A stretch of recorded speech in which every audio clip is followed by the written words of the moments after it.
আল্লাহ ওয়াজান্নুনি, আমার মাসওয়ালা নবী ইজ্জাহাবা মুগাযিবান, যখন ক্রোধে দেশ ছেড়ে পালিয়ে যাইতেছিল, উম্মতের উপরে রাগ করে যখন সে পালিয়ে যাইতে চাইছিল, ওই টাইমে আমি তারে ধরে ফেললাম, মাছের ফেটে ডুগায় ফেললাম। ফাজন্না আল্লাহ নাকদির আলাই, সে ধারণা করছিল আমি তারে ধরবো না, কিন্তু ধরে তো ফেলছি, আটকায় ফেলছি।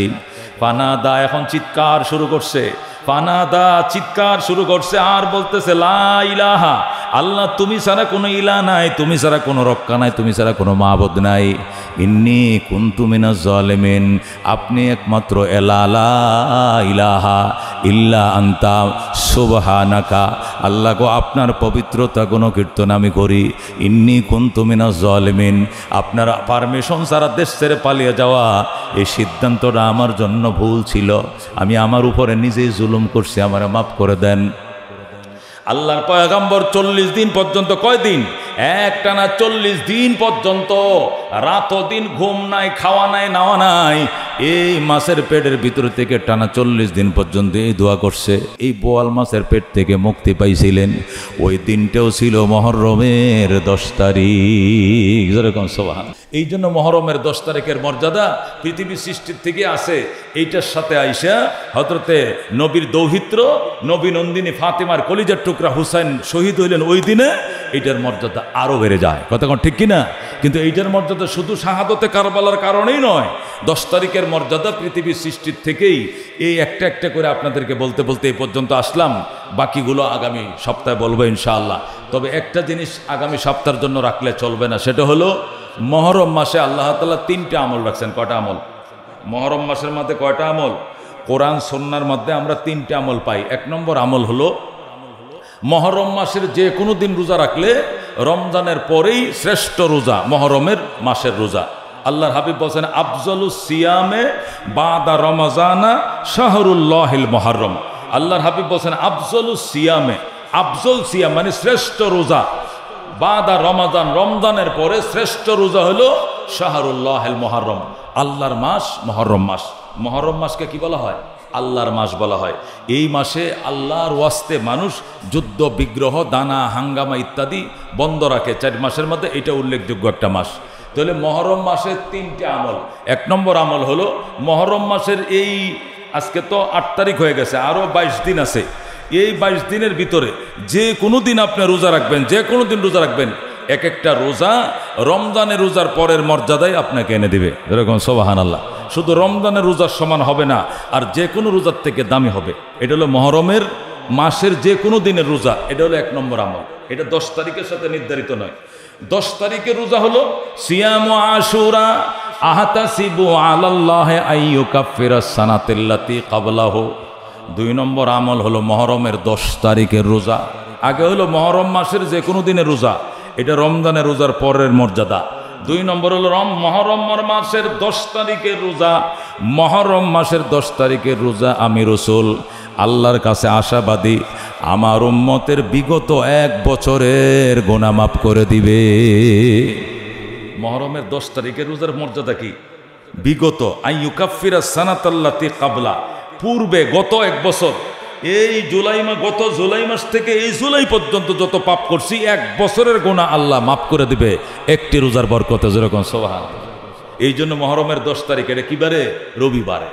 যেহেতু ইহুদি নাসারারও এই রোজাটা এখনো রাখে, তখনও রাখতো, এই জন্য আল্লাহর হাবিব বলছেন সুমু আশুরা, মহরমের 10 তারিখ রোজা রাইখো, ও খালিফু ফিহিল ইহুদা, তবে ইহুদিদের বিরুদ্ধাচরণ করিও। ইহুদিরা শুধু 10 তারিখ রাখে, তুমি শুধু 10 তারিখ রাইখো না, 10 তারিখের সাথে 9 তারিখ মিলাইও, অথবা 10 তারিখের সাথে 11 তারিখ মিলাইও। অর্থাৎ ইহুদিরা রোজা রাখে 1টা, তুমি রাখবা 2টা।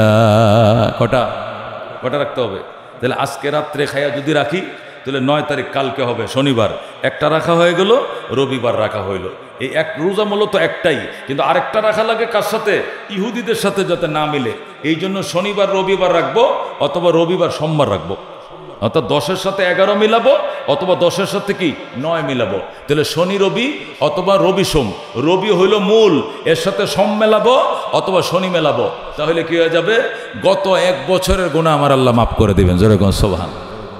কয়টা আমল গেল? কয়টা আমল গেল? মহরমের মাসের যে কোনো দিনের রোজাই রমজানের রোজার পরের যে মর্যাদা স্তর ওইটা এনে দেবে। 2 নম্বর, মহরমের 10 তারিখের রোজা গেল 1 বছরের গুনাহ আমার আল্লাহ মাফ করে দেবেন। 3 নম্বর আমল হলো ক্বালা রাসূলুল্লাহি সাল্লাল্লাহু আলাইহি ওয়াসাল্লাম, মা জামে কবির, একটা কিতাব আছে মা জামে কবির, হাদিস 10,007 নম্বর হাদিস। মা জামে কবিরের 10,007 নম্বর হাদিস। আল্লাহর হাবিব সাল্লাল্লাহু আলাইহি ওয়াসাল্লাম ইরশাদ করেন, মান ওয়াসা আলা আয়ালিহি ফিহি ওয়াসা আল্লাহু সায়রা সানাতিহি। মহরমের 10 তারিখ যারা নিজের পরিবারের জন্য একটু সচ্ছলতা অবলম্বন করে, খানাফিনা কাপড় চোপড় ইত্যাদিতে, আল্লাহ সারা বছর তাকে সচ্ছলতায় রাখবে। এটা মা জামে কবিরের মধ্যে বিশুদ্ধ রেওয়ায়েতে 10,007 নম্বর হাদিস। রেফারেন্স সহকারে বললাম, অনেকে বলবে এলো বুয়া, এগুলো জাল হাদিস, এই জন্য হাদিস নম্বর সিরিয়াল বলে রাখলাম। মা জামে কবির হাদিস নম্বর 10,007। আল্লাহর হাবিব বলেছেন মহরমের 10 তারিখ একটা আমল হলো যে কোনো দিন রোজা রাখলে সওয়াব, আরেকটা আমল হলো 10 তারিখ রোজা রাখলে বিগত 1 বছর গুনাহ মাফ, আরেকটা আমল হলো 10 তারিখ যেটা ওই দিন রোজা রাখিয়া রাত্রেবেলা যে খাবারটা হবে একটু উন্নত মানের যেন হয়। অন্য সময় মাছ গুস, এই দিন একটু পোলাও থাকতে পারে, এই দিন একটু অন্য সালাড থাকতে পারে, এই দিন একটা তরকারি বেশি থাকতে পারে। আল্লাহর হাবিব বলেন এই দিন যদি কেউ প্রশস্ততা অবলম্বন করে, মুক্ততা, আল্লাহ তাআলা সারা বছর তাকে প্রশস্ততার সাথে খাওয়াবে। জোরে কোন সুবহানাল্লাহ। নাহমাদুহু ওয়া নাস্তাঈনুহু ওয়া নাস্তাগফিরুহু ওয়া নু'মিনু বিহি ওয়া নাতাওয়াক্কালু আলাইহি ওয়া নাউযু বিল্লাহি মিন শুরুরি আনফুসিনা ওয়া মিন সাইয়্যাতি আ'মালিনা। من يهده الله فلا مضل له ومن يضلله فلا هادي له ونشهد أن لا إله إلا الله وحده لا شريك له ونشهد أن سيدنا ومولانا محمدا عبده ورسوله أما بعد فأعوذ بالله من الشيطان الرجيم بسم الله الرحمن الرحيم إن عدة الشهور عند الله 12 شهرا في كتاب الله يوم خلق السماوات والأرض منها 4 حرم. وقال رسول الله صلى الله عليه وسلم أفضل الصيام بعد رمضان شهر الله المحرم أو كما قال النبي عليه الصلاة والسلام إن الله وملائكته يصلون على النبي يا أيها الذين آمنوا صلوا عليه وسلموا تسليما. اللهم صل على سيدنا مولانا محمد وعلى سيدنا مولانا محمد.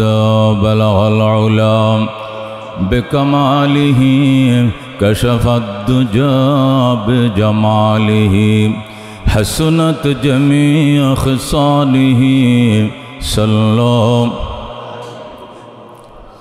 यहाँ हम सब मुसाफिर हैं, वही आखिर ठिकाना, कोई आगे रवाना है, कोई पीछे रवाना. बलगल उला बिकमालिही कशफत दुजा बिजमालिही हसनत जमीअ खसालिही सल्लो. जागना है जाग लो, अफलाक की साया तले, हशर तक सोना पड़ेगा कब्र की साया तले. बलगल उला बिकमालिही कशफत दुजा बिजमालिही हसनत जमीअ खसालिही सल्लो अलैहि व आलिहि. मोहब्बत शद ला इलाहा লা ইলাহা ইল্লাল্লাহ লা ইলাহা ইল্লাল্লাহ লা ইলাহা ইল্লাল্লাহ মুহাম্মাদুর রাসূলুল্লাহ সাল্লাল্লাহু আলাইহি ওয়াসাল্লাম। মুআজ্জাজ মুকাররম মুসল্লিয়ানা কেরাম, আল্লাহ রাব্বুল আলামিনের দরবারে অসংখ্য শুকরিয়া, তিনি আমাদেরকে সুস্থ রেখেছেন, দিনের বোঝ অন্তরে তৈরি করে রেখেছেন। জুমার দিনে জুমার নামাজ জামাতে পড়ার নেশায়, জুমা পূর্ব গুরুত্বপূর্ণ আলোচনা শ্রবণ করার নেশায় আগে বাগেই তার ঘরে হাজির হওয়ার তৌফিক দান করেছেন। শুকরিয়া তান বলি আলহামদুলিল্লাহ। নবীজি বলেছেন, জুমার দিনে সবার আগে যিনি আসবে সে একটা উট আল্লাহর পথে কোরবানি করার সওয়াব পাবে। এরপরে যিনি আসবেন উনি গরু কোরবানির সওয়াব পাবেন। এরপরে যিনি আসবেন ছাগল কোরবানির সওয়াব পাবেন। এইভাবে যত পরে আসবে এত সওয়াবও কমে যাবে। আল্লাহর হাবিব বলেন, সামনে বসে আগের কাতারে বসে নামাজ পড়ার মর্যাদা যদি আমার উম্মত জানতো, অনুধাবন করত, তাহলে সামনের কাতারগুলোতে দাঁড়ানোর জন্য লটারির ব্যবস্থা করা লাগতো। সুবহানাল্লাহ। কি এর ব্যবস্থা করা লাগতো?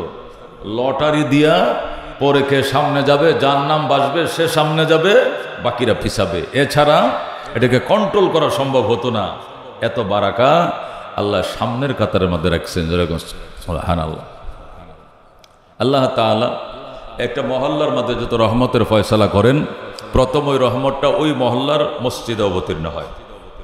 সেখান থেকে রহমতটা প্রথম ইমামের উপরে বর্ষিত হয়, পর্যায়ক্রমে প্রথম কাতার হইয়া বন্টিত হতে হতে হতে পর্যায়ক্রমে পিছের দিকে যাইতে থাকে। সুবহানাল্লাহ। এই জন্য আগের কাতারের মর্যাদা, আগে আসার মর্যাদা, মসজিদে সবার পূর্বে আসার মর্যাদা, এটা অতুলনীয়, এর কোনো তুলনা নাই। আল্লাহর হাবিব যেভাবে বলেছেন, যদি জানতো আমার উম্মত মারামারি শুরু করতো আগের কাতার দাঁড়ানোর জন্য, তখন এই লটারি দেওয়া ছাড়া এটিকে আর কন্ট্রোল করার বিকল্প কোনো ব্যবস্থা থাকতো না। সুবহানাল্লাহ। এই জন্য আল্লাহ তাআলা অত্যন্ত ফিতনা এবং ফাসাদের জামানায়, ভরপুর ফিতনা ফাসাদের জামানায় আল্লাহ তাআলা এখনও যে আগে বাগে আল্লাহর ঘরে আসার তৌফিক দেয়, এটা অনেক দামি কথা। এটা বিশাল বড় চাওয়া পাওয়া। এটাকে ছোট করে দেখার কোনো সুযোগ নেই। সাহাবায়ে কেরামকে আল্লাহর হাবিব বলতেন, সাহাবায়ে কেরাম তোমরা আমাকে দেখো, আমি উপবাস থাকি, তোমরা উপবাস থাকো, এটা তোমাদের জন্য সহজ। আমি জেহাদ করি, তোমরাও জেহাদ করো, সহজ। আমার দাঁত ভাঙছে, তোমার হাত ভাঙবে, এটা সয়ে নেওয়া তোমার জন্য সহজ। তোমার সাথেই তো পয়গম্বর আছে, ওনার দাঁত ভেঙে গেল, ওনার দাঁতে আঘাত, তোমার বুকে আঘাত লাগলো, এটা কঠিন নয়। কারণ আল্লাহর হাবিব যদি আক্রান্ত হয় তাহলে উম্মতের জন্য এটা মেনে নেওয়া, সহ্য করা সহজ। কিন্তু ওই দিন যেদিন আমাকে আমার উম্মত দেখবে না, আমাকে যারা দেখছে সাহাবী ওনাদেরকেও দেখবে না, সাহাবায়ে কেরামকে যা দেখছে যা এদেরকেও দেখবে না, ওই জামানার উম্মত তোমরা যা করছো, তোমরা যে ইবাদত বন্দেগী করো, তার 10 ভাগের 9 ভাগ বাদ দিয়ে 1 ভাগও যদি করে, তবুও তারা তোমাদের সঙ্গে জান্নাতে যাবে। যেরকম সুবহানাল্লাহ। সাহাবায়ে কেরাম হতভম্ব হয়ে গেলেন, বলেন কি ইয়া রাসূলুল্লাহ, আমরা করি 10 ভাগ ইবাদত আর ওরা করবেন 1 ভাগ আর 9 ভাগে বাদ, তবু আমাদের সাথে জান্নাতে যাবে। জামানার সম্পর্কে খবর রাখো। ইউসবিহুল মুমিনু মুমিনা ইউসবিহুর রাজুলু মুমিনা ওয়া ইউমসি কাফিরা ওয়া ইউমসিহুর রাজুলু মুমিনা ওয়া ইউসবিহু কাফিরা। রাসূল বলেন, মানুষ বিকালবেলা ইমানদার ছিল, ঘুম থেকে ওইটা কাফের হয়ে গেছে। এমন কথা, এমন বিশ্বাস সে অন্তরে জায়গা করে দিয়েছে, অটোমেটিক সে ইমানের এরিয়া থেকে বের হয়ে গেছে, সে জানেও না। বিকালে ইমানদার ছিল, সকালবেলা উঠা এমন এক আকীদা, এমন এক বিশ্বাস সে লালন করে বসছে, সে ইমান থেকে যে বের হয়ে গেছে সে নিজেও জানে না। সকালে ইমানদার ছিল, বিকালে কাফের, বিকেলে ইমানদার ছিল, সকালে কাফের। আল্লাহর হাবিব বলেন, ওই জমানায় ইমান ধরে রাখা এত কঠিন নয়, এই ইমান ধরে রাখা এর চেয়েও কঠিন। যত কঠিন নয় জ্বলন্ত আংরা কয়লা হাতের মধ্যে রাখা। জ্বলন্ত আংরা, আগুন জ্বলতেছে একটা কয়লাতে, দাউ দাউ করে আগুন জ্বলতেছে, কয়লার আগুন শক্ত, অন্য আগুনের সাথে তুলনা দেয় নাই, আল্লাহর হাবিব আঙ্গারার সাথে তুলনা দিয়েছে, যেটা কয়লা জ্বলতেছে, কয়লার আগুনের খুব হিট, এইটা তুমি হাতের তালায় নিয়ে সহ্য করে থাকবা, এটাও সহজ। তার চেয়েও কঠিন হলো ইমানের উপরে টিকে থাকা, যেরকম সুবহানাল্লাহ। এই জামানায় আমরা আসি, এই জন্য শুকরিয়াতান বলি আলহামদুলিল্লাহ। কালকে গাবতলি বাস স্ট্যান্ড আছে না, বাস স্ট্যান্ডের যে কেন্দ্রীয় মসজিদটা আছে ভিতরে, ওখানে একটা মাহফিল, বয়ান 15 মিনিট করার পরেই হাই রে বৃষ্টি যে নামলো, তো পাশেই তো মসজিদ, বললাম যে সবাই মসজিদে যাও। মসজিদে যাওয়ার পরে 10 মিনিট পরে আবার বৃষ্টি নাই, একদম বৃষ্টি নাই। তো যেখানে বসছি স্ট্যান্ড, এটা তো পাকা, তো এটারে ঝাড়ু টাড়ু দিয়ে আবার শুকাইলো, আবার এখানে আসলাম, এখানে আবার শুরু করলাম, আবার বৃষ্টি। তো বললাম, ও উম্মত, এই যে দাউনিগুলো দৌড়ানিগুলো খাইতেছ আর জান্নাতের দিকে যে কত অগ্রসর হইতেছ, এটা যদি দেখতা তুমি পাগল হয়ে যাইতেছ। আল্লাহু আকবার। জীবনে মাছ ধরার জন্য, রুয়ার জন্য, ধান কাটার জন্য কত বৃষ্টিতে ভিজি রইদে শুকাইছি, কতক্ষণ ঠিক কিনা? আল্লাহ যদি বলে আমাকে পাওয়ার জন্য, আমার কোরআন ও সুন্নাহ দুটি কথা শোনার জন্য কয়দিন বিচ্ছিলা, কয় রাত্রে অঘুমা ছিলা, জিজ্ঞাসা করে উম্মতের জবাব আছে। পরে বললাম এখন বৃষ্টি ভরুক আর ঠাডা ভরুক আর উড়া যাবে না, কারা কারা পরে যে বইল এই বৃষ্টির মধ্যে বয়ান শুনছে, যেরকম সুবহানাল্লাহ। ও দোস্ত, এটি আখির জামানার উম্মতের কামাই করে নিতেছে তোমার পাশের লোক, তোমার খবর নাই। কামাই করে নিচ্ছে তোমার দোস্ত, তোমার খবর নাই। তুমি দুনিয়ার কামাই নিয়ে ব্যস্ত, তুমি মনে করছো যত দুনিয়াতে ঘরবাড়ি, যত করে দুনিয়াতে অর্থ করে বেশি হবে আমি সফল। এটা সফল নয়। কদ আফলাহা মান তাযাক্কা ওয়া যাকারা ইসমা রাব্বিহি ফাসাল্লা। আল্লাহ বলেন, মানুষ মনে করে আমি বিদেশ যাত্রা আমার সফল, আমি সফল, রাজনীতিতে আমি সফল, আমার দল ক্ষমতায় আমি সফল, খেলায় আমি সফল, ব্যবসায় আমি সাকসেস, আমি সফল। আল্লাহু আকবার। আল্লাহ বলেন যে নারীর পাগল সে নারী পাইলে সফল, খেলার পাগল খেলায় জয়ী হইলে সফল, ব্যবসার পাগল ব্যবসায় জয়ী হইলে সে সফল, নির্বাচন রাজনীতির পাগল সে রাজনীতিতে জয়লাভ করলে মনে করে আমি সফল। আল্লাহ কয় এগুলো একটাও সফলতার জিনিস নয়, ওই ব্যক্তি সফল যে আত্মশুদ্ধি করেছে। সুবহানাল্লাহ। আল্লাহ বলেন কদ আফলাহা মান তাযাক্কা ওয়া যাকারা ইসমা রাব্বিহি ফাসাল্লা। ওই ব্যক্তি প্রকৃত সফল যে আত্মশুদ্ধি করেছে।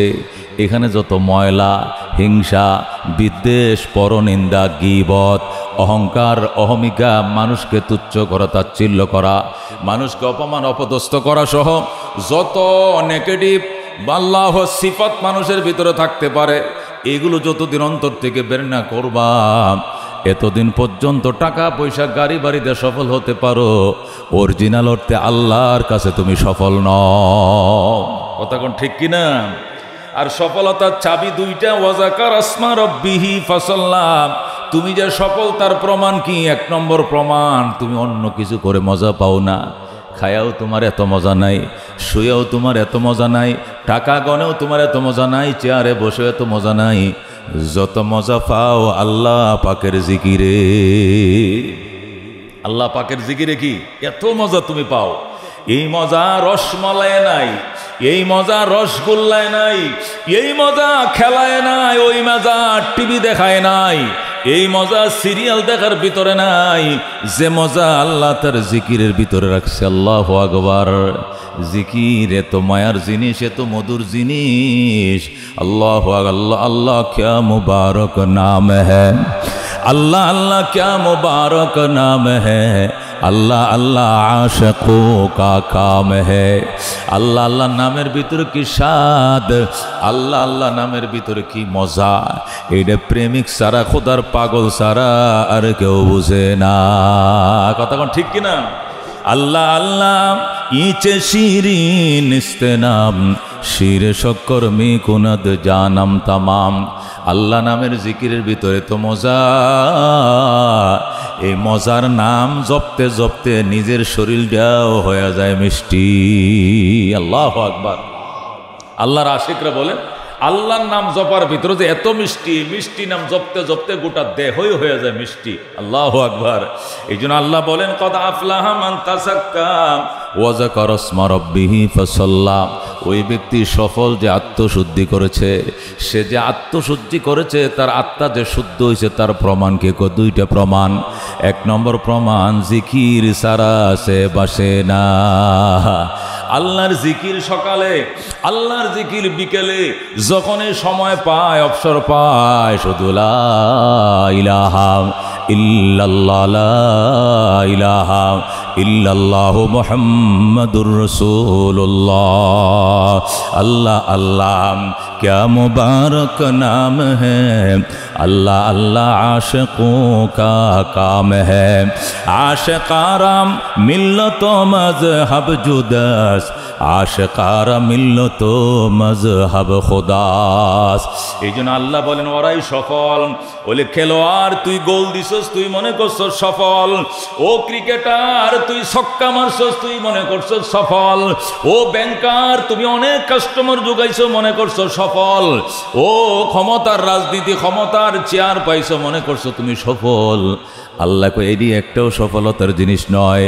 ওই ব্যক্তি সফল যিনি তার সেন্টার, তার কলিজা, তার আত্মাকে শুদ্ধ করতে পেরেছে, সে সফল। সুবহানাল্লাহ। সে যে তার আত্মাকে শুদ্ধ করতে পেরেছে, এটা বুঝবো কেমনে? আল্লাহ কয় দুইটা জিনিসের জন্য সে দেওয়ানা হয়ে যাবে, তখন বুঝবা সে আত্মশুদ্ধি করছে। এক নম্বর জিনিস হলো যাকার আসমা রাব্বিহি, সে তার রবের জিকিরে মাতোয়ারা থাকবে। যখনই সে ওই সময় পাবে শুধু আল্লাহ আল্লাহ আল্লাহ আল্লাহ আল্লাহ আল্লাহ আল্লাহ আল্লাহ, এই আল্লাহ আল্লাহ জপনা তার দিলের ভিতরে বসে যাবে।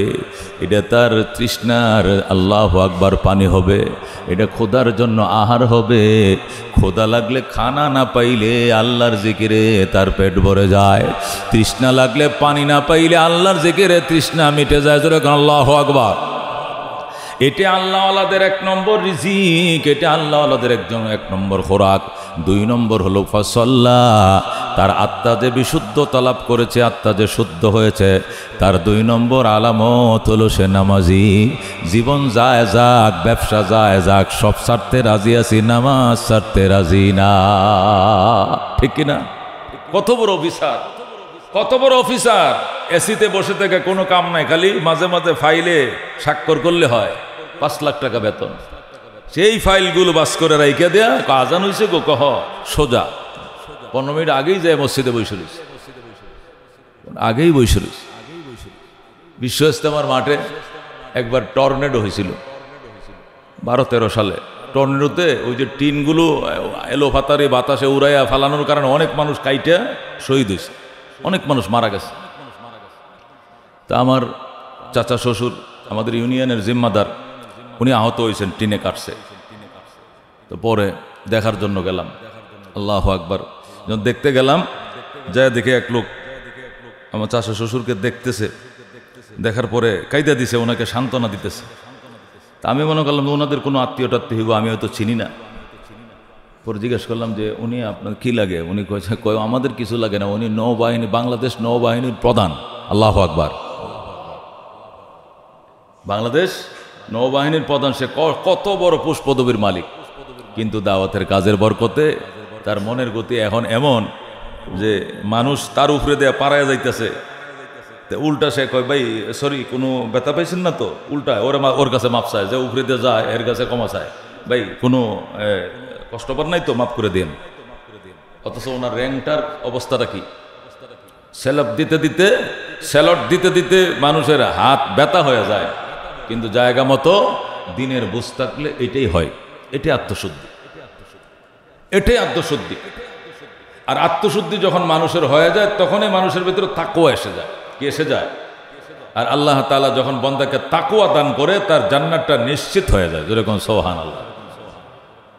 মুত্তাকিনদের জন্য ইন্নামা ইয়াতাকাব্বালুল্লাহু মিনাল মুত্তাকিন, আল্লাহ বলেন ইন্নামা ইয়াতাকাব্বালুল্লাহু মিনাল মুত্তাকিন, নিঃসন্দেহে আমি শুধু মুত্তাকিনদের কর্মকাণ্ডই কবুল করি, আর কাহারও নয়। তাকওয়াশীল মানুষের কর্মকাণ্ড আল্লাহ কবুল করে। সুবহানাল্লাহ বলে সাথে সাথে কবুল, আলহামদুলিল্লাহ বলে সাথে সাথে কবুল, নামাজ পড়লে সাথে সাথে কবুল, সাদাকা করলে সাথে সাথে কবুল, সৎ আমল করলে সাথে সাথে কবুল। কাদের জন্য? মুত্তাকিনদের আমল। ইন্নামা ইয়াতাকাব্বালুল্লাহু মিনাল মুত্তাকিন, নিশ্চয় আল্লাহ তাআলা মুত্তাকিনদের আমলে কবুল করেন। সুবহানাল্লাহ। এই জন্য দোস্ত আত্মাকে শুদ্ধ করতে হবে। এই জায়গায় যদি ঝামেলা থাকে, যত বড় নেতা হন, যত বড় দায়ী হন, যত বড় বুজুর্গ হন, যত বড় ইসলামী দলের নেতা হন, দাওয়াতদাতা হন, কর্মী হন, এই হন যা হন, এই জায়গাটা যদি ক্লিয়ার না হয়, এখানে যদি ঝামেলা থাকে, মনে করবেন যে আপনি সাকসেস না, এখনো সফল হতে পারেন নাই। মক্কা অনেক দূরে, এখনো মক্কা অনেক দূরে। মহতারাম হাজিরিন, পবিত্র মুহররম মাসের আজকে 8 তারিখ। কয় তারিখ? মুহররমের চাঁদের 8 তারিখ না? 8 তারিখ আজকে। এরপরে ইংরেজি মাসের কি মাস? জুলাই মাসের আজকে 4 তারিখ, তাই না? জুলাই মাসের 4 তারিখ, ইংরেজি আরবি হিজরি মাসের মুহররম মাসের আজকে শুভ নববর্ষের দ্বিতীয় শুক্রবার। আরবি নববর্ষ মুহররম দিয়ে শুরু হয়, জানুয়ারি দিয়ে যে নববর্ষ শুরু হয়, শুরু হওয়ার আগের রাতটা যেটাকে 31st নাইট বলা হয়। ওরে বাবারে, 31শে ডিসেম্বরের যে রাত হয়, এদিন তো এই শহর নগর এবং বিদ্যালয় শিক্ষালয়ের এরিয়াগুলো আমাদের প্রেশারে মাটি নিচের দিকে দাইবে যায়, মাটি নিচের দিকে দাইবে যায়। কিরে কারে? প্রেশারের কারণে, মিটিং মিছিল লেখনি আরও নানান। অথচ ওই নববর্ষ আমাদের নয়, ওই নববর্ষ কাদের? ইহুদি নাসারাদের। আমাদের নববর্ষ মুহররম সফর দিয়ে শুরু হয়। আজকে সেই মুহররম মাসের 8 তারিখ। গুরুত্বপূর্ণ কিছু বিধিবিধান এই মাসের সাথে সম্পৃক্ত বিধায় সময়ের কিছু আলোচনা করতে হয়। আজকেও সেখান থেকে কিছু আলোচনা করতে চাই। গত সপ্তাহ করতে পারি না, অন্য বিষয় নিয়ে আলোচনা করেছিলাম। মুহররমের 10 তারিখ হবে বাংলাদেশে রবিবারে। কিবারে হবে? রবিবারে হবে। আরব রাজ্যগুলোতে হবে শনিবারে। আরবি চাঁদ ওনারা আগে দেখে ফেলে, ওনারা একদিন আগে চাঁদ দেখে, একদিন আগে রোজা রাখে, একদিন আগে ঈদ করে। আমরা চাঁদ দেখতে দেখতে একদিন দেরি হয়ে যায়, এই জন্য রোজাও একদিন পরে রাখি, ঈদও আমরা একদিন পরেই করি, সব কিছু আমরা দেরিতেই করি। মুহররমের 10 তারিখের যে ফজিলত, যে মর্যাদা, এটা আল্লাহর হাবিব সাল্লাল্লাহু আলাইহি সাল্লামের কলিজার টুকরা দৌহিত্র হযরত হাসান কারবালার ময়দানে শাহাদত বরণ করার জন্যই শুধু নয়, এটা খুব ভালো করে বুঝতে হবে। হযরত হুসাইন রাদিয়াল্লাহু তাআলা আনহু, নবী নন্দিনী হযরত ফাতেমাতুজ জাহরা রাদিয়াল্লাহু তাআলা আনহা, যিনি জান্নাতে রমণীদের সর্দার হবেন, তার কলিজার টুকরা নবীর দৌহিত্র নাতি হযরতে হুসাইন কারবালার ময়দানে এই দিন শহীদ হয়েছিলেন। এই জন্যই শুধুমাত্র মুহররমের মর্যাদা নয়, মুহররমের মর্যাদা সেই পৃথিবী সৃষ্টির থেকেই মুহররমের মর্যাদা। যেরকম সুবহানাল্লাহ,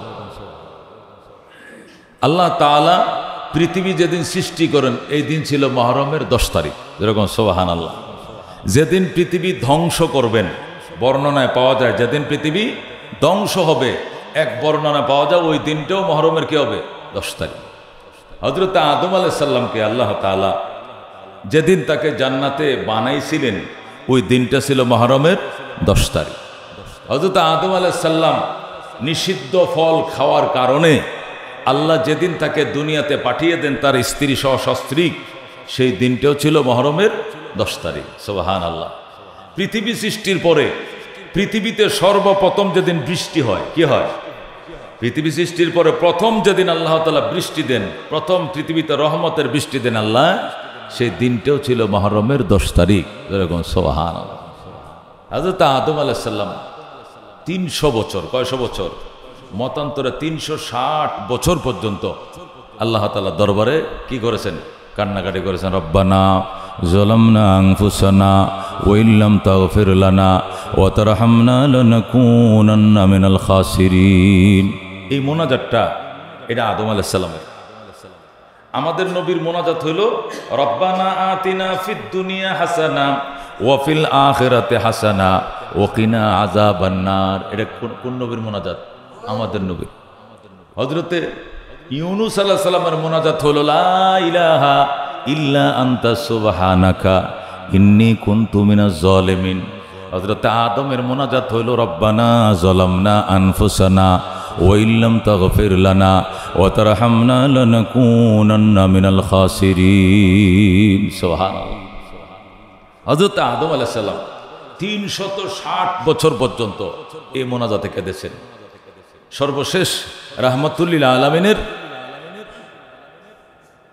সেই জান্নাতের গেইটে আল্লাহ তাআলার নামের সাথে যে লা ইলাহা ইল্লাল্লাহ মুহাম্মাদুর রাসূলুল্লাহ লেখা ছিল, সেই কালিমার কথা হযরতে আদমের মনে হয়ে গেছে। তখন তিনি আল্লাহর দরবারে ফরিয়াদ করলেন, আল্লাহ, যে বন্ধুর নাম তোমার নামের সাথে লিখে রাখছো, সেই তোমার বন্ধুর উসিলায় আমি পরিত্রাণ চাই, আমাকে তুমি মাফ করে দাও। ফাস্তাজাবা লাহু, আল্লাহ সাথে সাথে তার দোয়া কবুল করেছে। হযরত আদম আলাইহিস সালাম তিনি 360 বছর পর্যন্ত দোয়া কান্নাকাটি করার পরে যেদিন আল্লাহ তার মোনাজাত কবুল করেন, ইতিহাসে বর্ণনায় পাওয়া যায় ওই দিনটাও ছিল মুহররমের 10 তারিখ। এরকম সুবহান। হযরতে নূহ আলাইহিস সালাম, হযরত নূহ আলাইহিস সালাম তিনি 950 বছর পর্যন্ত দাওয়াত দিয়েছেন। কয়শো বছর? 950 বছর দাওয়াত দেওয়ার পরে উনি 82 জন সদস্যকে মুসলমান বানাইছেন। কয়জন? 70 জন পুরুষ, 12 জন মহিলা। কয়জন? 70 জন পুরুষ আর 12 জন মহিলা। কয়জন হলো? এই 82 জন সদস্যকে তিনি কালমা পড়াইতে সক্ষম হয়েছেন এই 950 বছরে। 950 বছর বয়সে জিন্দিগি ভর এই 950 বছর ভর দাওয়াত দেওয়ার ফসল 82 জন সদস্য। আর বাকিরা মুসলমান হয় না। মুসলমান হয় না এখানে শেষ নয়, এমন কোনো ভুল বেয়াদবি নাই যা তারা হযরত নূহের সাথে করে না। আল্লাহর নবী হযরত নূহ আলাইহিস সালামের ঘরের দুয়ারে একজুট হইয়া 10 জন 15 জন 20 জন মিলে একসাথে বসে রাত্রিবেলা দরজায় বসে পায়খানা করে। ওরা পায়খানা করে রেখে চলে যায়, যেন নবী সকালবেলা ঘুমতে উঠা যখন ওযু বানাইতে বের হবে নামাজের জন্য, প্রথমেই যেন এই মলমূত্রের উপরে তার কদমটা পড়ে। জোরে করে নাউযুবিল্লাহ। মাঝে মধ্যে তারা দরজা ভেঙে ভিতরে ঢুকতো, ঢুকে পয়গম্বরের স্ত্রী পয়গম্বরের যে রান্না বান্না করতো, ডেকসির মধ্যে ভাত, পাতিলের মধ্যে ভাত তরকারি, এই ডেকসি পাতিলগুলো নিয়ে ওগুলোর মধ্যে পায়খানা করে ভরে পরে আবার রাইখে চলে যেত ডাকনাতে ডাইকে। জোরে করে নাউযুবিল্লাহ। এমন কোনো বেয়াদবি ছিল না যারা করে নাই। আল্লাহ নবী সাল্লাল্লাহু আলাইহি সাল্লাম তবু দাওয়াত চালিয়ে গেছেন। তিনি সকালে গেছেন, তারা বলছে আপনি সকালে আসবেন না, ঠিক আছে বিকালে। বিকেলে আবার দাওয়াত নিয়ে গেলেন। কওমে নূহ বলতেছে আমি নিষেধ করিনি, আপনি আসতেন না। আমাকে তো সকালে নিষেধ করছো, বিকেলে তো করো নাই, এই জন্য বিকেলে আবার আসছে। বিকালেও কোনোদিন আসবা না। সন্ধ্যায় গেছে, তোমার না বিকেলে আসতে নিষেধ করলাম। আল্লাহ নবী বললেন তুমি বিকেলে নিষেধ করছো, এখন তো বিকেল নয়, এখন তো সন্ধ্যা। সন্ধ্যায় এসছি, সন্ধ্যায় কোনোদিন আসবা না। গভীর রাত্রে গেছে, রাত্রেও আসবা না। দুপুরে গেছে, দুপুরেও আসবা না। নাসুর বান্দা আল্লাহর পয়গম্বর আহারে এমন কোনো ওসিলা রাখে না, যেটাতে যে মাধ্যম রাখে না যেটা তিনি অবলম্বন করেন নাই। শেষ পর্যন্ত ওরা যখন থেকে নবীকে ফিরানোই যায় না, এখন যখন খুশি তখন আইসেন, কিন্তু আপনি আসা মাত্রই কান বন্ধ থাকবে। জালো আসাবিয়াহুম ফি আযানিহিম ওয়াস্তাগশাউ সিয়াবাহুম ওয়া আসররু ওয়াস্তাকবারু ইস্তিকবারা। আল্লাহু আকবার। জালো আসাবিয়াহুম ফি আযানিহিম। সূরা নূহ নামে একটা সূরা আছে কোরআন শরীফের মধ্যে। কি আছে? সূরা নূহ। নূহ আলাইহিস সালামের নামে আল্লাহ খুশি হইয়া একটা সূরাই দিছে, কারণ এই নবীটারে অনেক যন্ত্রণা দিছে। কারা? তার উম্মতে। এই জন্য বয়সের দিক থেকে সবচেয়ে প্রবীণ। বয়সের দিক থেকে কি? সবচেয়ে প্রবীণ। মর্যাদার দিক থেকে সবচেয়ে মর্যাদাবান নবী হলো আমাদের নবী। কথা বুঝছেন? কিন্তু বয়সের দিক থেকে সবচেয়ে বেশি বয়স পাইছে কে? হযরতে নূহ আলাইহিস সালাম। এই প্রবীণতম নবীকে, নবীর নামে আল্লাহ তাআলা কোরআন শরীফে সূরা নূহ একটা সূরাই দান করেছেন। যেরকম সুবহানাল্লাহ। এই সূরার ভিতরে শুধুমাত্র হযরত নূহ আলাইহিস সালাম তাওহীদের দাওয়াত কিভাবে দিতেন, আর তার উম্মত কিভাবে এটাকে বাইলট করত, তাকে তাড়িয়ে দিত, তার কথাকে প্রত্যাখ্যান করত, আবার যাইতেন। সকালে বাধা দিলে বিকেলে যাইতেন, বিকালে গেলে দুপুরে যাইতেন, এরপরে বাধা দিলে রাত্রে যাইতেন, এরপরেও তারা কানের মাঝে আঙ্গুল দিয়ে ধরে রাখতো। এই কথাগুলো আল্লাহ এই সূরার ভিতরে তুলে ধরেছেন। আর আনেওয়ালা সমস্ত উম্মতকে বলেছেন তোমাদেরকে তোমাদের উম্মত এইভাবে বিরক্ত করতে পারে, আমার নূহ যেরকম বিরক্ত হয় নাই তোমরাও বিরক্ত হইও না। যেরকম সুবহানাল্লাহ। আল্লাহ আগত সমস্ত নবীদেরকে সান্ত্বনা দিয়েছেন। হযরত নূহ আলাইহিস সালাম সর্বশেষ আর কুলিয়ে উঠতে না পেরে আল্লাহর কাছে দোয়া করলেন, আল্লাহ আল্লাহ আমার সর্বশ্রেষ্ঠার যত দিক হইতে পারে সমস্ত দিক আমি শেষ করেছি, আমার কাছে আর কোনো দ্বিতীয় কোনো পথ খোলা নাই, এখন যা করার আপনি করেন। আল্লাহ তাআলার পক্ষ থেকে আসলো, নূহ তুমি এদের ব্যাপারে কোনো পরিত্রাণের দোয়া আমার কাছে করবা না। শুরু হয়ে গেল তুফান, এমন জলোচ্ছ্বাস শুরু হলো। আমাদের শেষ জলোচ্ছ্বাস আছে কোত্থেকে? উপরের গণবৃষ্টির কারণে, ভারী বৃষ্টির কারণে হয়, পাহাড়ি ঢলের কারণে হয়, নদী সাগরের জোয়ারের কারণে হয়। অর্থাৎ নূহ আলাইহিস সালামের জলোচ্ছ্বাস এইভাবে ছিল না, আকাশের বৃষ্টির কারণে ছিল না, সাগরের জোয়ারের কারণে ছিল না, উজান থেকে ঢল আসার কারণে নয়, পাহাড়ি সয়লাবের কারণে নয়, নিচের থেকে পানি। আল্লাহু আকবার। বাস যে যেখানে আছে, যে উম্মত যেখানে বাস করে সেখান থেকে পানি। কেউ মাঠে পানি নিচ থেকে পানি উঠতেছে, ঘরের নিচ থেকে পানি উঠে, ডেক্সির থেকে পানি উঠে, কলসির মুখ দিয়ে পানি বের হয়, যে শুধু পানি আর পানি, শুধু পানি আর পানি, চারদিক থেকে শুধু পানি ওঠা শুরু হয়েছে। আল্লাহু আকবার। হযরত নূহ আলাইহিস সালাম তার পরিবারের, তার স্ত্রী এবং তার ছেলে, তার 7টা ছেলের মধ্যে এক বর্ণনায় তার 4টা ছেলের মধ্যে একটা ছেলে কেনান, সে শুধু ইসলাম কবুল করে নাই, আর হাম, সাম, ইয়াফেস, হাম, সাম, ইয়াফেস, এই 3টা ছেলে ওনারা ইসলাম কবুল করেছে। একজনের বংশ থেকে আমেরিকা লোক, আরেকটার থেকে ইউরোপের লোক, আরেকজনের বংশ থেকে আমরা এশিয়ার লোক, আমরা পৃথিবীতে জন্মাইছি। হযরত নূহ আলাইহিস সালামের আগে আদমের সমস্ত সন্তান নূহ আলাইহিস সালামের প্লাবনে ডুবে যায়, আর এই 3জন ছেলে নূহ আলাইহিস সালামের নৌকার মধ্যে যাত্রী হিসাবে 82 জনের মধ্যে এই 3 জন অন্তর্ভুক্ত ছিলেন। ওদের বংশ থেকে পৃথিবীতে আবার হযরতে আদমের সন্তান দুনিয়া সয়লাব হয়ে যায়। যেরকম সুবহানাল্লাহ। বর্তমানে আমরা যারা আছি সবাই হযরত নূহ আলাইহিস সালামের এই 3 ছেলে হাম, সাম, ইয়াফেসের বংশধর। আমরা ওনাদের বংশ থেকে পৃথিবী আবার বড়েছে। এর মাঝখান দিয়া নূহ আলাইহিস সালামের প্লাবনে সমস্ত পৃথিবীর মানুষ ডুবে প্লাবিত হয়ে সমস্তগুলো তরঙ্গে আসারকে তারা মারা যায়। হযরত নূহ আলাইহিস সালাম, তার স্ত্রী ওয়াইলা, সেও বেঈমান ছিল, সেও নৌকা ওঠার সুযোগ পায় নাই। নূহ আলাইহিস সালামের 4 নম্বর ছেলে কেনান, সেও নৌকা ওঠার, কিস্তিতে ওঠার সুযোগ পায় নাই। আল্লাহর পয়গম্বর বললেন, ইরকাব মানা, ইরকাব মানা, হে আমার ছেলে আমাদের সঙ্গে নৌকা উঠো। নূহ আলাইহিস সালামের ছেলে বলল, আমি আপনার সঙ্গে নৌকায় উঠবো না।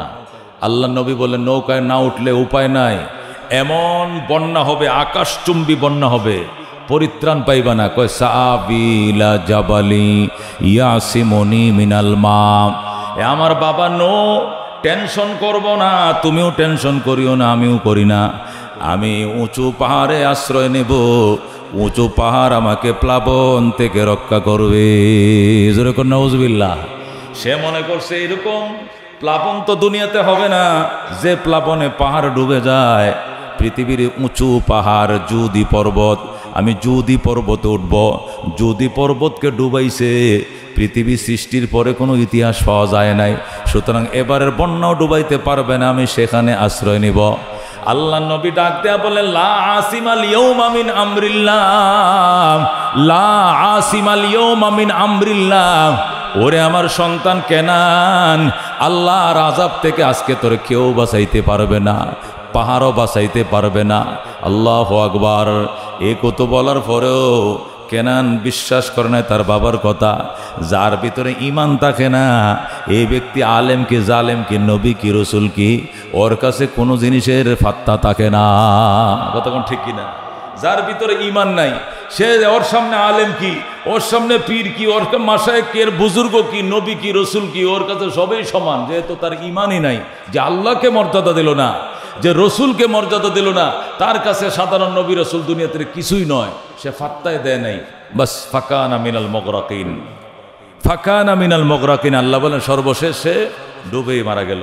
হযরত নূহ আলাইহিস সালামের জামানায় যে প্লাবন হয়েছিল, এই প্লাবন শুরু হয়েছে, আল্লাহু আকবার, একটানা 6 মাস। কয় মাস? একটানা 6 মাস শুরু হয়েছে প্লাবন। একদম 6টা মাস পর্যন্ত সমস্ত পাহাড় পর্বত পৃথিবীর উঁচু স্থাপনা সব ডুবায়া আকাশের সাথে যায় লাগছে। হযরত নূহ আলাইহিস সালামের কিস্তি আরশের নিচে যায়া সোজা আরশ বরাবর যায়া আসমানের নিচে যায় আল্লাহর ঘর তওয়াফ করে। লব্বাইক আল্লাহুম্মা লব্বাইক লব্বাইক লা শারীকা লাক লব্বাইক ইন্নাল হামদা ওয়ান নি'মাতা লাকা ওয়াল মুলক লা শারীকা লাক। সুবহানাল্লাহ।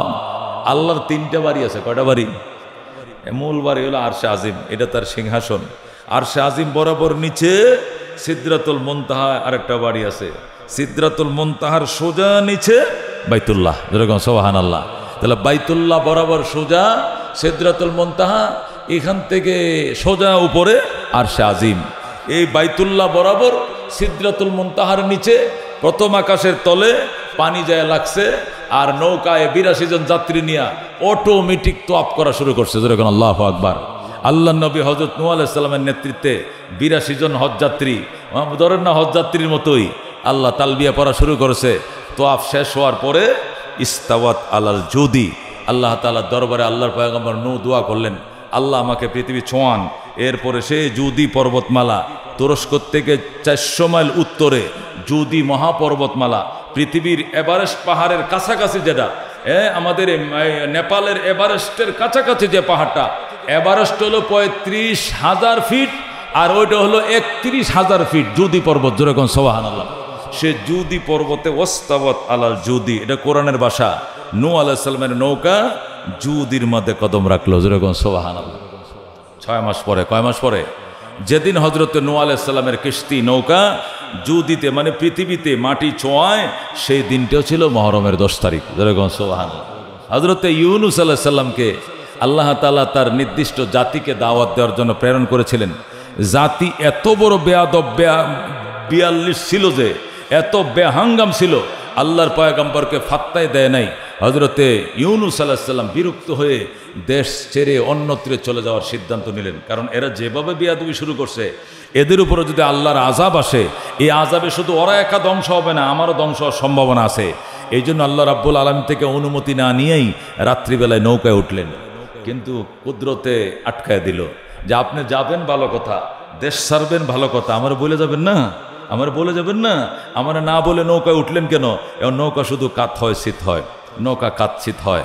এখন তো নৌকার মাঝি বলতেছে, কোনো অবশ্যই এমন কোনো কৃতদাস এখানে থাকতে পারেন যিনি মনিবের অনুমতি ছাড়া, পারমিশন ছাড়া দেশ ছেড়ে অন্যত্রে চলে যাচ্ছেন।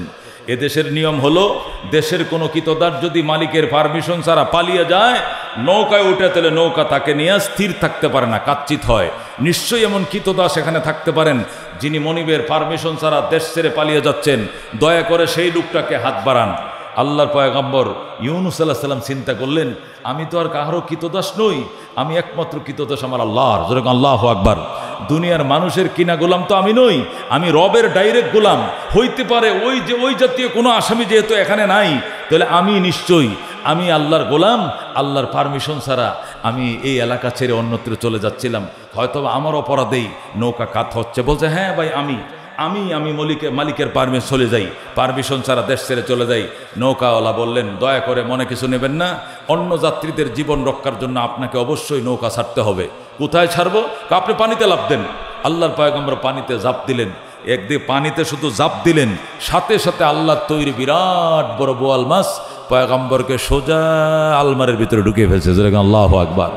মাছের পেটটা পয়গম্বরের জন্য কি হয়ে গেল? অয়ের ড্রপের মতো হয়ে গেল, কাবারের ভিতরে ঢুকিয়ে ফেললেন। আল্লাহর পয়গম্বর বুঝতে পারলেন আমি কঠিন পরীক্ষার সম্মুখীন। আল্লাহ নবী দোয়া করতে শুরু করলেন, ওয়াজান্নুনি ইজ্জাহাবা মুগাযিবান ফাজান্না আল্লাহ নাকদিরা আলাইহি ফানাদা ফিজ যুলুমাতি আল্লাহ ইলাহা ইল্লা আনতা সুবহানাকা ইন্নী কুনতু মিনাজ জালিমিন। সুবহানাল্লাহ।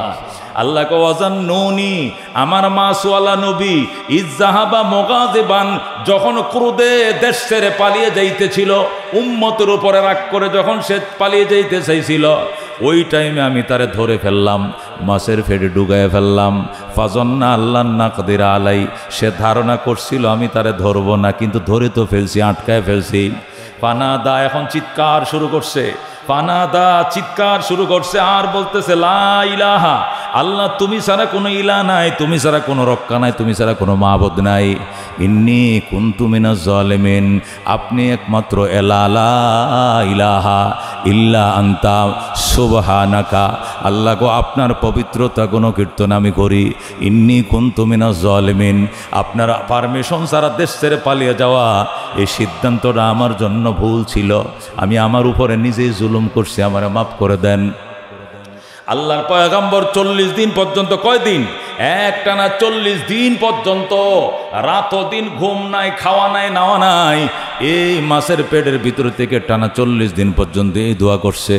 আমাদের নবী বলেন একটা মানুষ যদি একটানা 40 দিন অন্য কোনো কাম কাজ না করে এই দোয়া পড়ে, তাহলে কমপক্ষে 1.25 লক্ষ বার পড়তে সক্ষম হয়। কয় লক্ষ বার?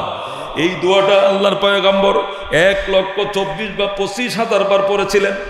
এই 1.25 লক্ষ বার এই দোয়া পড়ার পর আল্লাহ রাব্বুল আলামিন ডাক দেখো, ফাস্তাজাবনা লাহু ওয়া নাজ্জাইনাহু মিনাল গাম্মে ওয়া কাযালিকা নুনজিল মুমিনিন। আল্লাহু আকবার। আল্লাহ বলেন ফাস্তাজাবনা লাহু, আমি হে ইউনুস তোর দোয়া আমি কবুল করলাম। ওয়া নাজ্জাইনাহু মিনাল গাম্মে, আমি দুশ্চিন্তা থেকে তোমাকে মুক্তি দিলাম। মনে রাখো ওয়া কাযালিকা নুনজিল মুমিনিন, তুমি যেরকম কায়ে মনোবাক্যে আমাকে এক চিত্তে এক মনে ডাকার কারণে মুক্তি দিলাম, কথা দিলাম, মনে রাখো দুনিয়ার মানুষকে জানায় দিও ও কাযালিকা নুনজিল মুমিনিন, তোমাকে যেমনিভাবে মুক্তি দিছি অন্যান্য উম্মত যদি যেরকম মুসিবতের মধ্যে পড়ে আর আমার কায়ে মনোবাক্যে ডাকে আর এ দোয়া পড়ে, আমি তাকেও মুক্তি দিব বলে কথা দিয়ে রাখলাম। আল্লাহু আকবার। আল্লাহ হযরতে ইউনুসকে তো মুক্তি দিলেনই, আবার আনেওয়ালা কিয়ামত পর্যন্ত আনেওয়ালা উম্মতকে ওয়ার্নিং দিয়ে রাখলেন, তোমরাও যদি ওইভাবে বড় বড় কোনো বিপদে আপদে পড়ো আর এই দোয়া ইউনুস পাঠ করো, তোমাদেরকে মুক্তি দিব বলে আমি অগ্রিম কথা দিয়া প্রতিশ্রুতি দিয়ে রাখলাম। যেরকম আল্লাহু আকবার। এই জন্য এখনো দুনিয়াতে রেওয়াজ আছে, মানুষ বড় বড় কোনো কেস মামলা, বড় ধরনের কোনো operation, open heart surgery, ring বসানো সহ অথবা কেস কামারি সহ বড় ধরনের কোনো সমস্যায় পড়লে আলেম ওলামাদেরকে দাওয়াত করে এনে খতমে ইউনুস পড়ায়। কি পড়ায়? ওই লা ইলাহা ইল্লা আনতা সুবহানাকা ইন্নী কুনতু মিনাজ জালিমিন, এই দোয়াটা 1.25 লক্ষ বার পড়াইয়া উলামায়ে কেরামকে দাওয়াত করাইয়া এই দোয়াটা আপনার ফ্লোরে বসায় অথবা মাদ্রাসায় যেখানে হুজুররা রাজিও সেখানে বসে দোয়াটা পড়ে যদি আপনার মুসিবতকে সামনে নিয়ে দোয়া করে, আল্লাহর ওয়াদা আছে অবশ্যই আপনাকে মুসিবত তরাইয়া দিবেন আমার আল্লাহ। এটা চালু আছে আমাদের মাদ্রাসায়, তো প্রায়ই হয়, প্রায় জোহরের নামাজের পরে আমার মাদ্রাসা প্রায় 1400 ছাত্র, জোহরের নামাজের পরে দেখা যায় 40 মিনিট 50 মিনিট 1400 ছাত্র পড়লে বেশি সময় লাগে না। লা ইলাহা ইল্লা আনতা সুবহানাকা, আমরা ওই যে আছে না বড়ই বিসি আছে না, বড়ুর বিসি আমরা পুটলা বান্ধা 1000 বিসি রেখে দিই। যদি বিসি অনেক সময় কমে গেলে আমরা ওই সোনার ডাইল আছে না, সোনার মোটা ডালটা ছনা বুট কিনে গইনা 1000 রেখে দিই। তো 1000 ছেড়ে দিলে মাশাআল্লাহ একটা রাউন্ডে চলে আসলেই 1400 ক্ষেত্রে কত হয়ে যায়? 14,000 হয়ে যায়। বা সেই 8টা 10টা গোরান দিলে 1 লাখ হয়ে যায়। প্রায় মানুষে বড় বড় শিল্পপতিরা, বড় বড় জাহাজ ব্যবসায়ীরা, যারা বিশেষ করে জাহাজের মালিক, বিদেশে মাল লোড আনলোড করে, ইনপুট এক্সপোর্ট করে, বলে হুজুর 10 কোটি টাকার মাল নিয়ে চট্টগ্রাম বন্দর থেকে আমাদের জাহাজটা সিঙ্গাপুর যাবে। এই জন্য মাদ্রাসা একটা খতমে ইউনুস পড়ার জন্য আসছে। আল্লাহ যেন রাস্তাঘাটে ঢেউ তরঙ্গ সাগরের খারাপ পরিস্থিতি থেকে আমার জাহাজটাকে রক্ষা করে। হুজুর আমি এখানে 10 কোটি টাকার ব্যবসা হবে আমার, জাগ্গা হুজুর 1 লাখ টাকা দিলাম, আপনি ছাত্রদেরকে সুন্দর করে 2 দিন খাওয়াইয়া দিয়েন, খতমে ইউনুস পড়ায় দেন। আল্লাহর বান্দারা উপকার পাইতেছে তো। আল্লাহ তাআলা নিজেই ওয়াদাবদ্ধ কোরআনের মধ্যে জুড়ে কোন আল্লাহু আকবার। আল্লাহ বলেন ওয়া কাযালিকা নুনজিল মুমিনিন, এমনিভাবে ইমানদারদেরকে আমি মুক্তি দেব। আল্লাহর পয়গম্বর নূহ আলাইহিস সালাম যেদিন এই বোয়াল মাছের পেট থেকে মুক্তি পাইছিলেন, ওই দিনটাও ছিল মুহররমের 10 তারিখ। যেরকম সুবহানাল্লাহ। এইভাবে আরও বহু ঘটনা, এগুলো আগামী শুক্রবারে বলবো। এই জন্য মুহররমের 10 তারিখের মর্যাদা পৃথিবী সৃষ্টির থেকে আসে। এইটার সাথে আইসা হযরতে নবীর দৌহিত্র নবী নন্দিনী ফাতেমার কলিজার টুকরা হুসাইন শহীদ হইলেন ওই দিনে, এইটার মর্যাদা আরও বেড়ে যায়। কথা কোন ঠিক কিনা? কিন্তু এইটার মর্যাদা শুধু শাহাদতে কারবালার কারণেই নয়, 10 তারিখের মর্যাদা পৃথিবীর সৃষ্টির থেকেই। এই একটা একটা করে আপনাদেরকে বলতে বলতে এই পর্যন্ত আসলাম, বাকিগুলো আগামী সপ্তাহে বলবো ইনশাআল্লাহ। তবে একটা জিনিস আগামী সপ্তাহের জন্য রাখলে চলবে না, সেটা হলো মহরম মাসে আল্লাহ তাআলা 3টা আমল রাখছেন। কয়টা আমল? মহরম মাসের মধ্যে কয়টা আমল? কোরআন সুন্নাহর মধ্যে আমরা 3টা আমল পাই। 1 নম্বর আমল হলো মহরম মাসের যে কোনো দিন রোজা রাখলে রমজানের পরেই শ্রেষ্ঠ রোজা মহরমের মাসের রোজা। আল্লাহর হাবিব বলেন আফজলুস সিয়ামে বাদা রমজানা শাহরুল্লাহিল মুহররম। আল্লাহর হাবিব বলেন আফজলুস সিয়ামে, আফজল সিয়াম মানে শ্রেষ্ঠ রোজা, বাদা রমজান রমজানের পরে শ্রেষ্ঠ রোজা হলো শাহরুল্লাহিল মুহররম, আল্লাহর মাস মহরম মাস। মহরম মাসকে কি বলা হয়? আল্লাহর মাস বলা হয়। এই মাসে আল্লাহর ওয়াস্তে মানুষ যুদ্ধ বিগ্রহ দানা হাঙ্গামা ইত্যাদি বন্ধ রাখে 4 মাসের মধ্যে। এটা উল্লেখযোগ্য একটা মাস। তাহলে মহরম মাসের 3টে আমল। 1 নম্বর আমল হলো মহরম মাসের এই আজকে তো 8 তারিখ হয়ে গেছে, আরও 22 দিন আছে। এই 22 দিনের ভিতরে যে কোনো দিন আপনি রোজা রাখবেন, যে কোনো দিন রোজা রাখবেন, এক একটা রোজা রমজানের রোজার পরের মর্যাদায় আপনাকে এনে দিবে। এরকম সুবহানাল্লাহ। শুধু রমজানের রোজার সমান হবে না, আর যে কোনো রোজার থেকে দামি হবে। এটা হলো মহরমের মাসের যে কোনো দিনের রোজা। এটা হলো 1 নম্বর আমল। এটা 10 তারিখের সাথে নির্ধারিত নয়। 10 তারিখের রোজা হলো সিয়ামু আশুরা আহতাসিবু আলাল্লাহি আইয়ুকাফিরাস সানাতাল্লাতী ক্বাবলাহু। 2 নম্বর আমল হলো মহরমের 10 তারিখের রোজা। আগে হলো মহরম মাসের যে কোনো দিনের রোজা, এটা রমজানের রোজার পরের মর্যাদা। 2 নম্বর হলো মহরম মাসের 10 তারিখের রোজা। মহরম মাসের 10 তারিখের রোজা আমি রাসূল আল্লাহর কাছে আশাবাদী আমার উম্মতের বিগত 1 বছরের গুনাহ মাফ করে দিবে। মহরমের 10 তারিখের রোজার মর্যাদা কি? বিগত আইয়ুকাফিরাস সানাতাল্লাতী ক্বাবলা, পূর্বে গত 1 বছর, এই গত জুলাই মাস থেকে এই জুলাই পর্যন্ত যত পাপ করছি 1 বছরের গুনাহ আল্লাহ মাফ করে দিবে একটি রোজার বরকতে। যেরকম সুবহানাল্লাহ। এই জন্য মহরমের 10 তারিখ, এটা কিবারে? রবিবারে। যেহেতু ইহুদি নাসারারও এই রোজাটা এখনো রাখে, তখনও রাখতো। এই জন্য আল্লাহর হাবিব বলছেন সুমু আশুরা, মহরমের 10 তারিখ রোজা রাইখো। ও খালিফু ফিহিল ইহুদা, তবে ইহুদিদের বিরুদ্ধাচরণ করিও। ইহুদিরা শুধু 10 তারিখ রাখে, তুমি শুধু 10 তারিখ রাইখো না, 10 তারিখের সাথে 9 তারিখ মিলাইও, অথবা 10 তারিখের সাথে 11 তারিখ মিলাইও। অর্থাৎ ইহুদিরা রোজা রাখে একটা, তুমি রাখবা 2টা। কটা রাখতে হবে? তাহলে আজকে রাত্রে খাইয়া যদি রাখি, তাহলে 9 তারিখ কালকে হবে শনিবার, একটা রাখা হয়ে গেল, রবিবার রাখা হইল। এই এক রোজা মূলত একটাই, কিন্তু আরেকটা রাখা লাগে কার সাথে? ইহুদিদের সাথে, যাতে না মিলে। এই জন্য শনিবার রবিবার রাখবো, অথবা রবিবার সোমবার রাখবো। অর্থাৎ 10-এর সাথে 11 মিলাবো, অথবা 10-এর সাথে কি 9 মিলাবো। তাহলে শনি রবি অথবা রবি সোম। রবি হইল মূল, এর সাথে সোম মেলাবো অথবা শনি মেলাবো। তাহলে কি হয়ে যাবে? গত 1 বছরের গুনাহ আমার আল্লাহ মাফ করে দিবেন। যেরকম সুবহানাল্লাহ। কয়টা আমল গেল? মহরমের মাসের যে কোনো দিনের রোজাই রমজানের রোজার পরের যে মর্যাদা স্তর, ওইটা এনে দিবে। 2 নম্বর, মহরমের 10 তারিখের রোজা গেল 1 বছরের গুনাহ আমার আল্লাহ মাফ করে দিবেন। 3 নম্বর আমল হলো ক্বালা রাসূলুল্লাহি সাল্লাল্লাহু আলাইহি ওয়াসাল্লাম, মা জামে কবির, একটা কিতাব আছে মা জামে কবির, হাদিস 10,007 নম্বর হাদিস। মা জামে কবিরের 10,007 নম্বর হাদিস। আল্লাহর হাবিব সাল্লাল্লাহু আলাইহি ওয়াসাল্লাম ইরশাদ করেন, মান ওয়াসা আলা আয়ালিহি ফিহি ওয়াসা আল্লাহু সায়রা সানাতিহি। মহরমের 10 তারিখ যারা নিজের পরিবারের জন্য একটু সচ্ছলতা অবলম্বন করে, খানাফিনা কাপড় চোপড় ইত্যাদিতে, আল্লাহ সারা বছর তাকে সচ্ছলতায় রাখবে। এটা মা জামে কবিরের মধ্যে বিশুদ্ধ রেওয়ায়েতে 10,007 নম্বর হাদিস। রেফারেন্স সহকারে বললাম, অনেকে বলবে এলো বুয়া, এগুলো জাল হাদিস, এই জন্য হাদিস নম্বর সিরিয়াল বলে রাখলাম। মা জামে কবির হাদিস নম্বর 10,007। আল্লাহর হাবিব বলেছেন মহরমের 10 তারিখ একটা আমল হলো যে কোনো দিন রোজা রাখলে সওয়াব, আরেকটা আমল হলো 10 তারিখ রোজা রাখলে বিগত 1 বছর গুনাহ মাফ, আরেকটা আমল হলো 10 তারিখ যেটা ওই দিন রোজা রাখিয়া রাত্রেবেলা যে খাবারটা হবে একটু উন্নত মানের যেন হয়। অন্য সময় মাছ গোস, এই দিন একটু পোলাও থাকতে পারে, এই দিন একটু অন্য সালাড থাকতে পারে, এই দিন একটা তরকারি বেশি থাকতে পারে। আল্লাহর হাবিব বলেন এই দিন যদি কেউ প্রশস্ততা অবলম্বন করে, মুক্ততা, আল্লাহ তাআলা সারা বছর তাকে প্রশস্ততার সাথে খাওয়াবেন। জোরে কোন সুবহানাল্লাহ।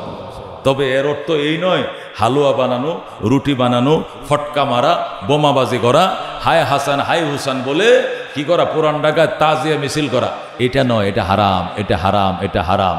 কি করতে হবে? রোজা থাকতে হবে, রোজা থাকার আগে সেহরি খাওয়ার টাইম একটু ভালো খাবো, পরের দিন ইফতার করার টাইম একটু উন্নত মানের খাবার খাইতে পারবো। কিন্তু এর সাথে ফটকা, এর সাথে কি হালুয়া, এখানে রুটি, এখানে মিছিল, এখানে তাজিয়া, এগুলো শিয়াদের আমল, এগুলো আমাদের সুন্নিদের আমল নয়। আল্লাহ রাব্বুল আলামিন আমাদেরকে আমল করার তৌফিক দান করে, জোরে করে আমিন। ওয়া আখিরু দাওয়ানা আনিল হামদুলিল্লাহি রাব্বিল আলামিন। যারা সুন্নত পড়ে না 4 রাকাত সুন্নত পড়ে নেই।